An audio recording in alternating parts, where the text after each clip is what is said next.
Now, the issue I ran into was me and my coach always clashed. Right. Never, at the Juco level? Yeah, we never got along. He wasn't necessarily. It's crazy because when I came for my visit, we played pickup. He didn't know who I was. He had his recruits there, and I was fucking him up for like 2 hours playing pickup. So when in his office, he was like, "Yo, I need you to come here. I need a 2-guard." So it went from that to my freshman year, up and down, playing, not playing. But then my last year there,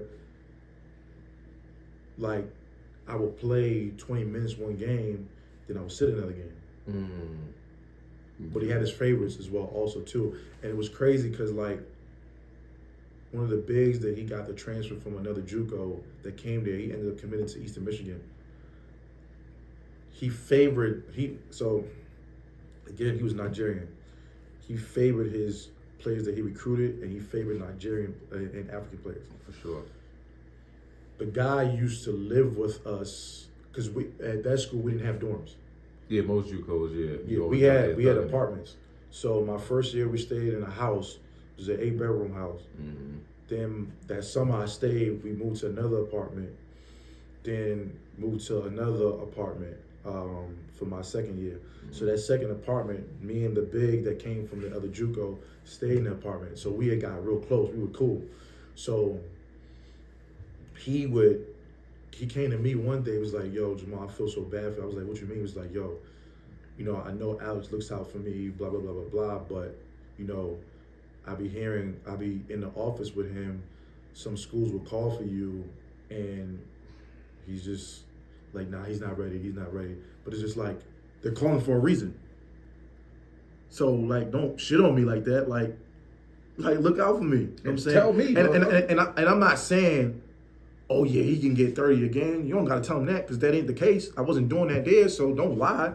But, like, don't be like, yeah, he's not ready, he got a bad attitude, when that's not the case. Exactly. Like, you're telling him I got a bad attitude when I'm not giving you any attitude at all. Yeah, I'm gonna have a little bad body language, like I played 25 minutes one game and then I sit the next game. It just doesn't add up. You know what I'm saying? And then those 25, I'm being productive. So it just doesn't add up. You know what I'm saying? So, shit, I think Del State called. He said, yeah, he shit on me with them. At another school call, shit on them. It was just like, so I had to, like, thug it out myself, where it got to a point I didn't know where I was going. Yeah, I had interest, but nobody pulled the trigger with an offer. So I started calling schools myself. Yeah. I gotta go somewhere. Yes, that's crazy though, bro. Yeah, I had to go somewhere. Like, he not looking out for me. We don't really got an assistant like that got like pulled. It was his show. And you couldn't tell him nothing because he's had success there. Like the year before, they were just ranked in the country. National championship or went to the tournament. Yeah. Yep. So, like, they're good. So, and it's funny now, fast forward, his son's in the league now. Sheesh. His son went to Louisville. Jordan Orr. Oh, that played for the Bucks? Yeah, that's his son. Oh, like and it was so crazy.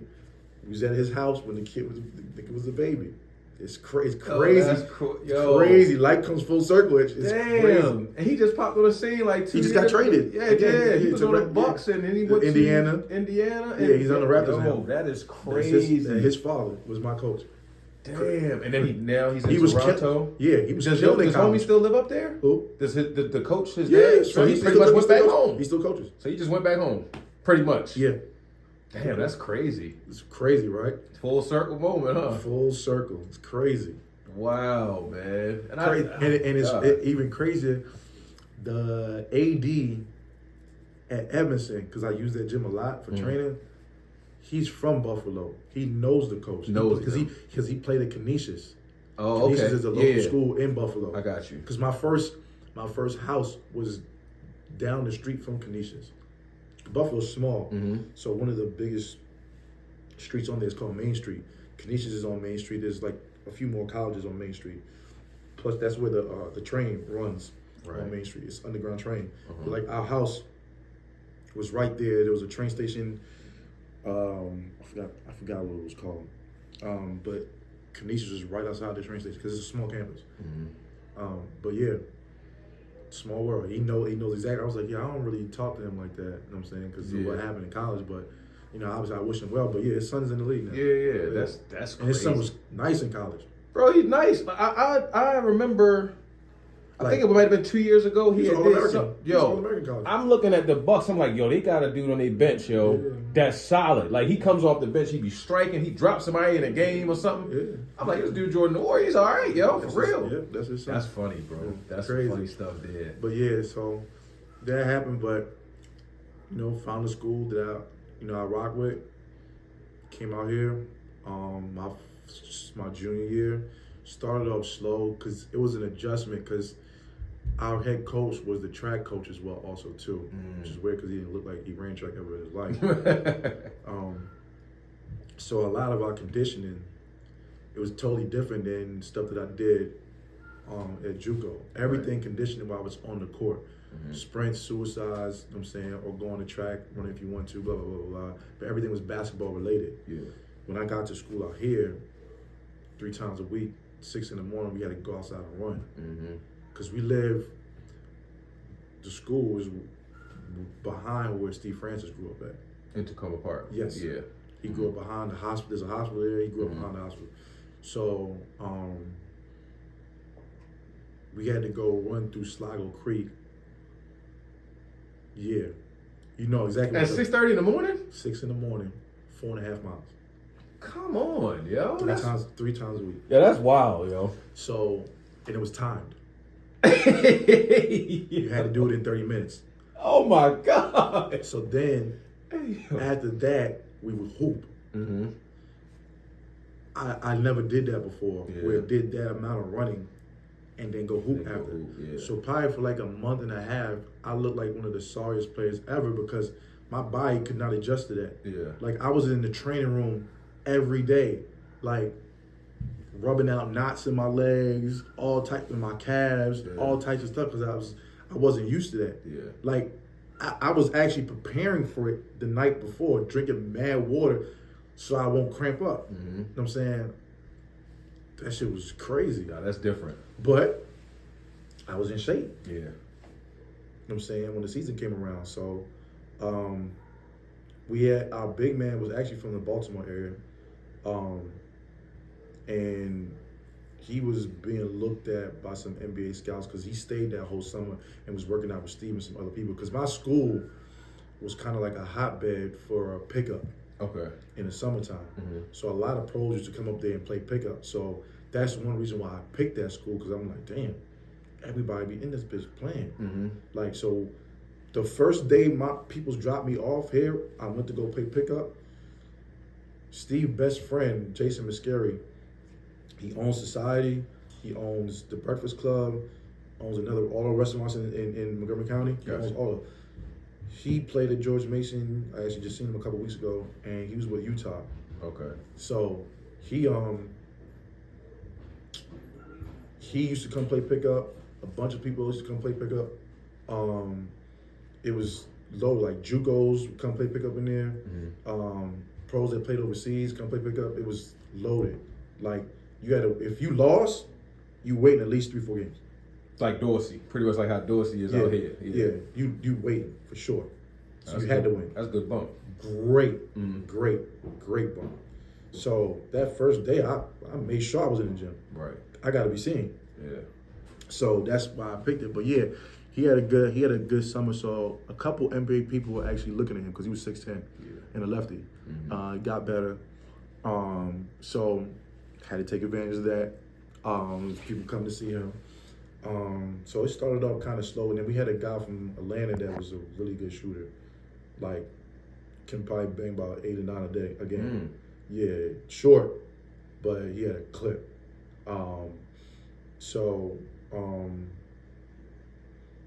Took advantage of that. Started off slow, like I said, but then I got in the starting lineup midway through the season. And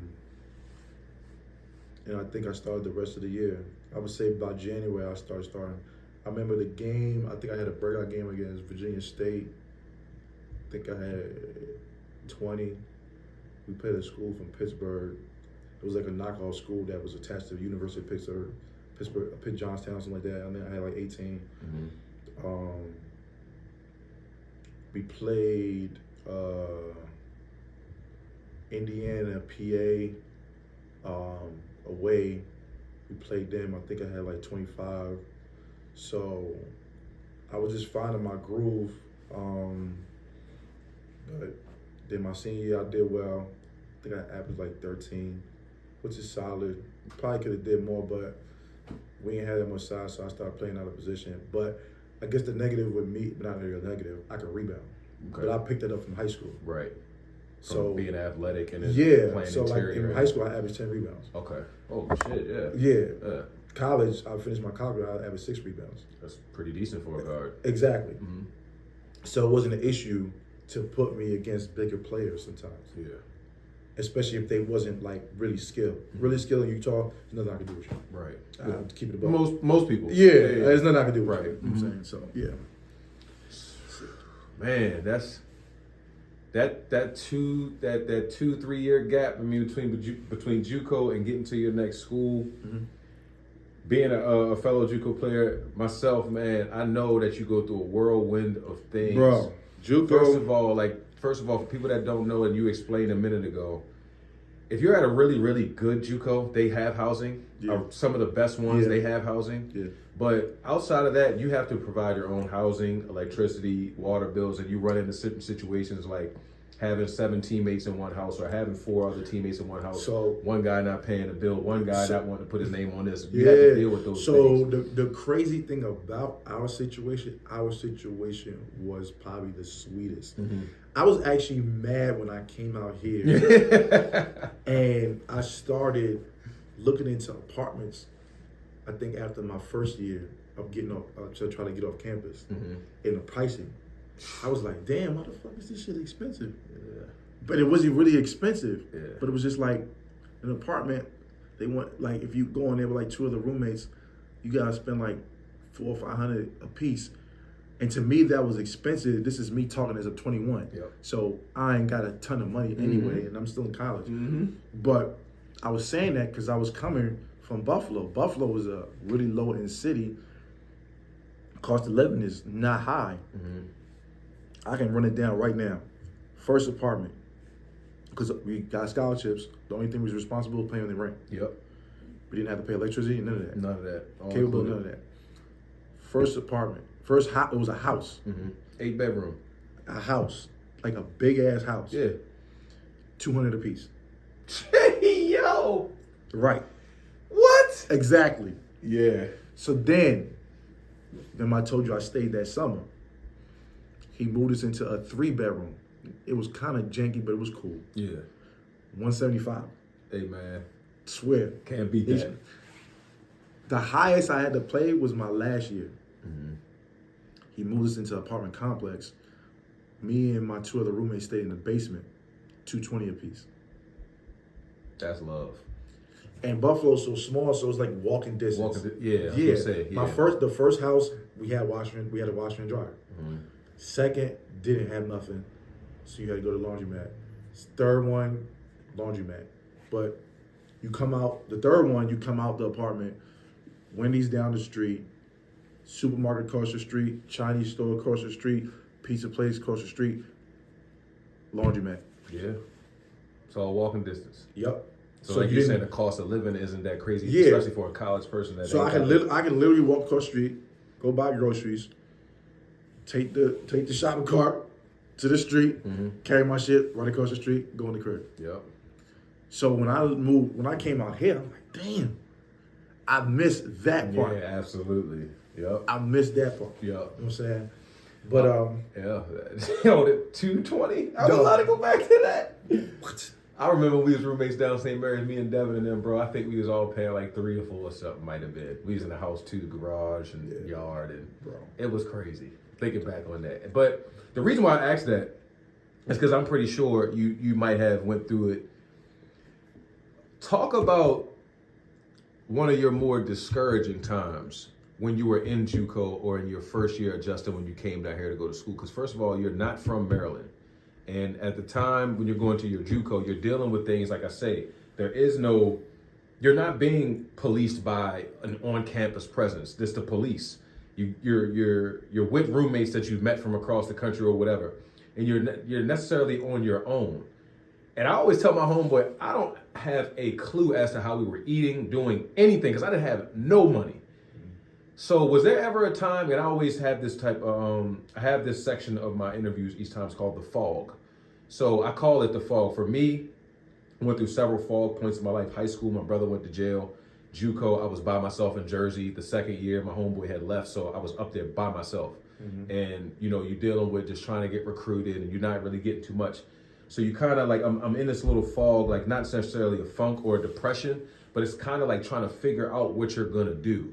So was there any points that you got discouraged, or you felt like you were in a fog during your JUCO years before you had got to your college? When you're in college? Just the coaching situation. Just the coaching? With me not getting along with him. Mm-hmm. It was just that, because in a sense I wasn't one of his favorites. Right. Whereas he'll put you in a game even though you don't belong in the game. Okay. It's like, it almost became to the point where he was putting me in a game because other people were telling him to put me in a game because it made sense for me to be in the game. Mm-hmm. That messed with your mind a little bit as far as... It messed with my confidence, because that was the time frame where I really put in a lot of work to actually get better. Like, and people were noticing it. Like, the AD, the women's coach, because the women's team was nice. The football coach, because at that time, our football team at that JUCO was super nice. Mm-hmm. But the football coach used to hoop. So he used to come to a lot of our games, a lot of our practices. And he used to always ask me, like, why are you not playing? Like, why are you not playing? Like, because I stayed there the whole summer. Everybody saw me there.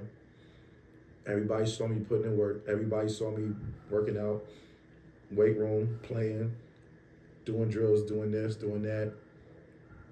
Preseason, working hard, busting my ass. And it was just like, I don't understand the inconsistency. And we had a good team my second year, but it wasn't like the first team. You know what I'm saying? So I'm trying to figure out, like, we had a drop off and I improved. Why am I not playing? And when you put me in and when I practice, I'm doing well. So it just messed with my confidence, because it's just like, you're putting so much out and you're not getting nothing back. Mm-hmm. Plus, at that age, you have a dream, and that's deterring your dream. That situation will test how much you love basketball. Mm-hmm. Some people will fold in that situation. And it won't be deemed as folding. It was just like, all right, yeah, this shit ain't working out, so fuck it, I'm doing something else. And I seen that. You know what I'm saying? But that was probably the only fog that I had there. I mean, I have fun there, you know what I'm saying? But it's a junior college. I mean, it's not necessarily respected in a sense of someone, yo, what school you go to? Oh, ECC. What is that? Mm-hmm. Area Community College. Oh, yeah, I heard that here. Mm-hmm. Damn, I thought you went to Buffalo or UB or Buffalo State. Let's go. We could get with those teams. Like, we scrimmaged UB, fucked them up. Mm-hmm. Scrimmaged Buffalo State, fucked them up. Especially my first year. Like, our team was bigger than UB, and they had a big-ass campus. Mm-hmm. You know what I'm saying? But... yeah, I got at Buffalo State one time, too, so... yeah. I ain't gonna... got mine. So, it's like... That was probably the fall, because it was just like, I would have a game, I may not even have 20, but I have 11, 6 rebounds. Pat me on the back, everybody saying, yeah, you did good, you did. Next game. No tick. Don't see the floor. I was like, the fuck? And like you said, you explained that it'll mess with your confidence, man. Like, I think... and I'm trying to be positive. Yeah, and then you personally, just off the basic interaction, you're not like a hot-headed person. Yeah. By nature. You could be because that's the background in you. No, for sure. You could definitely have it's that. definitely in me. But I always try to remain even keeled. Yes. Even keeled. Different reasons for that. Younger, just not to get in trouble. And that. Now, you don't know how people react to that. Yes. Everybody's different when you, like, the people act different now. Like, and you can get killed for whatever nowadays. Mm-hmm. So it's kind of like you got to remain even keeled because for the most part, you're being even keeled. And not saying that certain situations will take you out of character, but you remain even keeled, nobody can really fuck with you like that. Right. You know what I'm saying? Right. But you toggle with the hot head shit or just, obviously you can't let just nobody do anything to you or talk to you any kind of way. Mm-hmm. But middle ground, I'm fine with that. But it's just like, I'm young. I'm not from Buffalo. I see what's going on. Clear, yeah. I see the favoritism. So I can either call it out.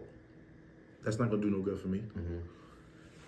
Or I can remain positive so that you can't say nothing bad about me even though you tried. Mm-hmm. So I went with that route. And kept improving. Yeah. Because at the end of the day, I still got to work on my game. Right. I only got 2 years here. I got 2 years somewhere else. Mm-hmm. So I ain't going to be here forever. Right. So I got to think about the next journey and be prepared for that.